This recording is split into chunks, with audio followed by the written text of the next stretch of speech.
এরপর Dubai Capitals চেয়েছিল মুস্তাফিজুর রহমানকে, তবে বাধা হয়ে দাঁড়িয়েছে এনওসি। অফিসিয়াল ঘোষণা আসার পরই মুস্তাফিজের পক্ষ থেকে ক্রিকেট বোর্ডের কাছে অনাপত্তি পত্র চেয়ে আবেদন করা হয়, তবে এখনো কোনো জবাব আসে নাই।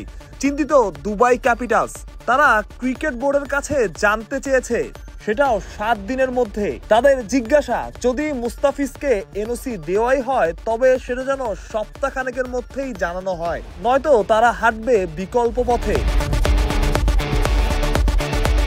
বিপিএল কবে হবে তার ঠিক নাই। মুস্তাফিজের এনওসিও আটকে আছে হয়তো সেই একটা কারণে, হ্যাঁ বা না কোনো উত্তরই এখনো পাওয়া যায়নি। তবে আইএল টি-20 ফ্র্যাঞ্চাইজিটা চিন্তিত, কারণ তাদের এই সপ্তাহখানেকের মধ্যেই ফাইনাল লিস্ট ম্যানেজমেন্টকে জমা দিতে হবে। মুস্তাফিজ থাকছেন কি থাকছেন না সেটা না জেনে মুস্তাফিজের নামও তো দেওয়া যাবে না, তাই স্বাভাবিকভাবেই শেষবারের মতো ক্রিকেট বোর্ডের কাছে জানতে চেয়েছে ম্যানেজমেন্ট দ্য ফিজকে এনওসি দেওয়া হবে কিনা। যদি দেওয়া হয় সেটা যাতে তাদের জানিয়ে দেওয়া হয়।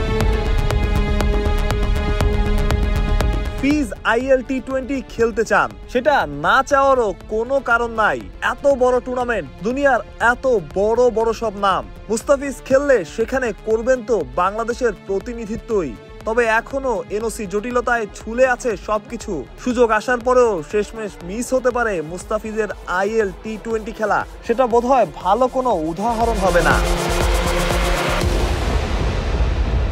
মুস্তাফিজকে নেওয়ার ব্যাপারে দুবাই ক্যাপিটালস অনর, তারা চেষ্টা চালিয়ে যাচ্ছে, মুস্তাফিজের সাথে নিয়মিত যোগাযোগ রাখছে। যেমনটা শুনছিলেন, অফিসিয়াল চুক্তির পরপরই মুস্তাফিজ এনওসির জন্য আবেদন করেছিলেন, তবে এখনো কিছু জানা যায়নি।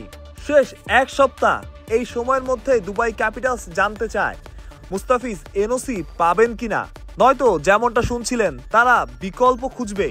যেমন লুকউডের পরিবর্তে নেওয়া হয়েছিল ফিজকে, হয়তো ফিজের পরিবর্তে অন্য কাউকে। এমন সুযোগ হাতছাড়া করা কি উচিত হবে? মাহফুজ প্রত্যয়, বিডি ক্রিক টাইম।